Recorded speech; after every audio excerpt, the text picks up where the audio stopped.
Myrtle Beach, South Carolina is becoming more and more popular for those who are looking to relocate to a beach town with great weather and tons to do. It is easy to see why so many people fall in love and decide that they want to call this area home. But Myrtle Beach also has its cons, and if you're watching this video, you're probably trying to decide if Myrtle Beach is the right place for you. As somebody who's relocated here from another area myself, I'm going to give you my top 5 pros and cons of living in Myrtle Beach.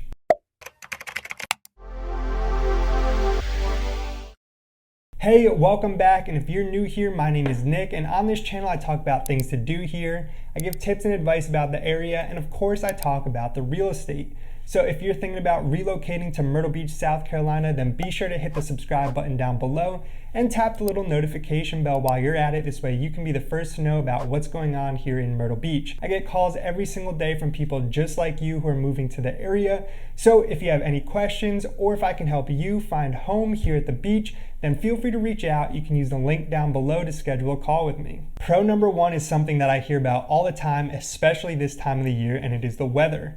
Myrtle Beach is an extremely popular location for those who are looking to escape the brutally cold winters and the snow. Myrtle Beach has average high temperatures in the winter close to 60 degrees during the day, so going for a walk on the beach, playing golf, or just relaxing in your backyard are all things that you can enjoy year round. Don't get me wrong, we definitely have some cold days here, and you're probably going to want to hang onto your winter coat just in case, but for the most part, it's just going to be hanging in the back of your closet. Pro number 2 is the low property taxes, affordability, and overall cost of living. In 2022, the average sales price for single-family homes in our area was about $450,000, with the median price being $375,000. Now that is certainly up from previous years, and across the country there are definitely places that have more affordable home prices, but for living at the beach, that's not too bad. And on average, for a $450,000 home, you can expect to pay about $1,500 a year in taxes,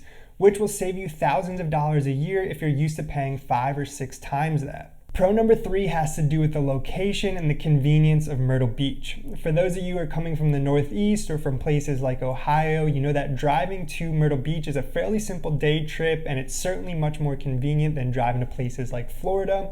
And for the most part, flying in and out of Myrtle Beach is super easy. My girlfriend is a travel nurse and I fly to visit her very often, and I'm often showing up to the airport just 45 minutes before my flight. Now, I definitely don't recommend that, especially in the summer, but for the most part, I'm getting to the airport, I'm getting out of the car, I'm getting through security, and I'm walking to my gate all within about 10 to 15 minutes. Again, in the summer, it's likely going to take you a little bit longer to get through security, but it's still not that bad when you consider in a lot of other airports, you're going to be walking for 15 to 20 minutes just to get to your gate. And flights in and out of Myrtle Beach are fairly inexpensive, especially if you're a planner and you book your flights ahead of time. Pro number 4, and one of the main reasons why so many people move here, is simply the beach. The Grand Strand, or the greater Myrtle Beach area, has about 65 miles of beach that so many people absolutely love. Yes, certain sections of the beach can definitely get a little bit crowded with all the people who are visiting in the summer months, but with over 60 miles of beach, you can definitely find areas that are a little bit quieter, like Cherry Grove, the Cabana section, or the Golden Mile,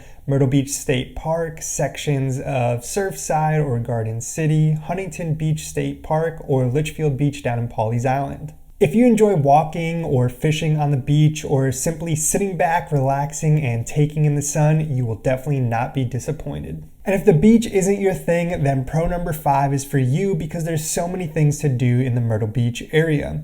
Fishing, boating, and golfing are all extremely popular here in Myrtle Beach, but if you're not into any of that either, there's still a ton to enjoy. As I mentioned in my last video, there are over 1,700 restaurants along the Grand Strand, many of which have live music throughout the year. One of my favorite spots to grab some food and hang out is the Murrells Inlet Marsh Walk. And though places like Broadway at the beach and Barefoot Landing can get a bit crowded in the summer with all of the tourists, they are still fun places to visit and enjoy, especially in the off season. And that leads us into our first and probably one of our biggest cons, which is the tourist season. The Myrtle Beach economy revolves around the tourist season, which seems to be getting longer and longer, with the busiest months being June, July, and August. But really from about April to September or October, you're going to notice bigger crowds and longer waits at some of your favorite spots. And don't be surprised if things seem a little bit more expensive in the summer as businesses aim to capitalize on the tourism. You should definitely get in the habit of asking for a locals discount because many of the places will give you a little bit of a break if you have a local ID. Con number 2 ties in with con number 1 and has to do with the traffic during tourist season. Now, you're not going to be sitting in hours of standstill traffic like you do in some bigger cities, but the roads definitely do get more congested in the summer. Many of our main roads like 17 Business and 17 Bypass have a lot of lights that you may get stuck at for a few cycles during the busier times. Another thing to note is that the people who are driving around in the summer don't really know the area, so if it seems like they don't know what they're doing, it's because they don't. But as you live here, you start to get used to it and you start to learn the best routes to take to get to where you need to go. And that takes us into con number 3. Now, I know I said that a lot of people move down here because of the weather, because for the most part it's great. But I'd be lying if I said that the humidity in the summer wasn't brutal. The average high temperatures for July and August is about 90 degrees, which isn't too bad, but the humidity will have you wanting to hop in some water or getting back in your AC as soon as you step outside. Luckily, it's really only bad for about 2 months, and for many it beats the snow and is a prime opportunity to get out and enjoy the ocean water. Con number 4 also has to do with the weather, which is questioning whether or not I should have made it a pro, but that is hurricane season. Myrtle Beach is in an area along the Gulf Stream, which is often threatened by hurricanes, but the good news is you often know about the threat at least a week or 2 in advance. This gives you time to prepare or even evacuate if the storm is looking dangerous enough. I will say that it typically looks worse on TV than it actually is, knock on wood, but certain areas are definitely more prone to damage and flooding, and I can't say that a bad storm will never happen because you never know. And con number 5 is a big one if you aren't looking to move here to retire, and that has to do with the pay scale and job opportunities in the area. Like I mentioned earlier, the Myrtle Beach economy revolves around tourism, so the biggest opportunity for jobs is in the hospitality and service industries.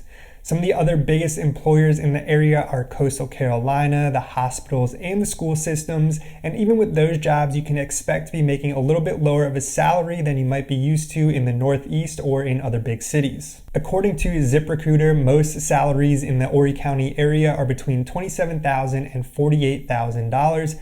But if you're looking to move here to retire, or if you're going to be working your current job remotely, then you don't need to worry about that. And that's going to do it for my top 5 pros and cons of living in the Myrtle Beach area. And if you liked this video, I'd appreciate it if you hit that like button below, and don't forget to subscribe while you're at it.